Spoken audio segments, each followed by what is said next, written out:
Assalamualaikum warahmatullahi wabarakatuh. Hai, apa kabar semuanya? Bertemu lagi di channel Hendra Kasmi. Nah, dalam pertemuan jurnalistik kali ini kita akan menjelaskan tentang teknik penulisan berita. Nah, sebelum kita menjelaskan lebih jauh tentang teknik penulisan berita, kita perlu tahu dulu nih, apa sih berita itu? Menurut Kamus Besar Bahasa Indonesia, berita adalah sebuah keterangan informasi yang sedang hangat dibicarakan. Dalam berita ini juga mengandung laporan, pemberitahuan, dan pernyataan. Nah, sekarang baru saya akan menjelaskan tentang teknik penulisan berita.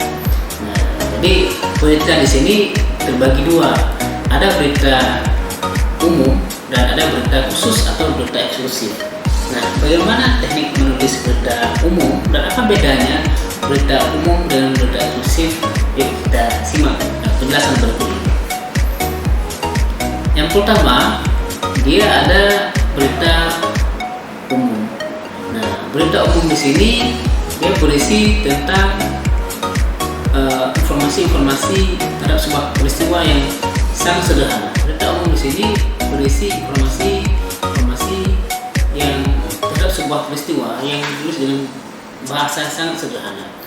Jadi pada berita umum di sini memuat 3 unsur penting. Yang pertama, dia mengandung unsur apa, siapa, di mana dan kapan. Misalnya di mana peristiwa terjadi, apa terjadi, di mana peristiwa terjadi, siapa yang terlibat, dan lain sebagainya. Nah, selanjutnya pada selanjutnya dia mengandung pernyataan atau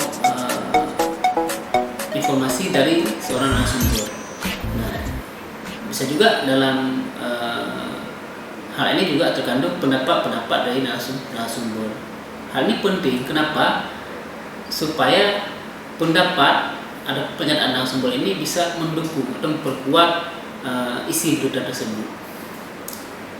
Selanjutnya pada berita umum juga terkandung, ini pada paragraf akhirnya ya, pada bagian akhirnya dia mengandung kesimpulan dan informasi-informasi tambahan terhadap peristiwa yang sedang terjadi. Nah, yang kedua di sini adalah berita eksklusif. Nah, jadi berita eksklusif ini dia lebih spesifik, lebih mendalam, didapatkan dari hasil reportase liputan yang lebih mendalam. Nah, kita langsung sekarang lanjut ke teknik penulisan berita eksklusif. Yang pertama yang perlu diperhatikan adalah berita tersebut sesuai nggak dengan fakta. Nah, jadi tidak boleh kita dalam menulis berita reportase atau berita eksklusif ini kita mengarah-arah, menghayal misalnya, tapi harus sesuai dengan fakta. Yang kedua, pilihlah sebuah kutipan hasil wawancara yang lebih baik, lebih menarik dari sekian banyak hasil wawancara yang kita dapatkan. Untuk kita jadikan sebagai angel atau pembuka sebuah berita. Misalnya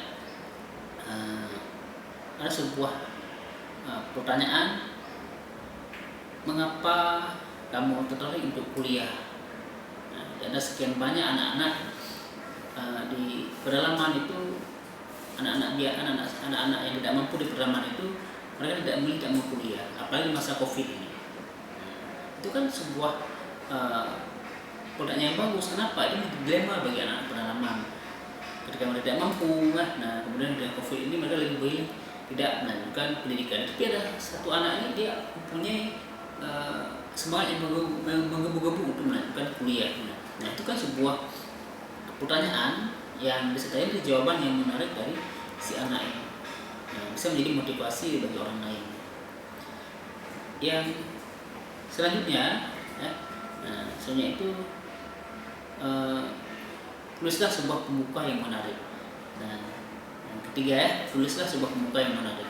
Jadi sudah saya jelaskan bahwa ada kutipan yang sangat bagus di antara kutipan pertanyaan yang bisa menjadi sebuah pembuka yang menarik.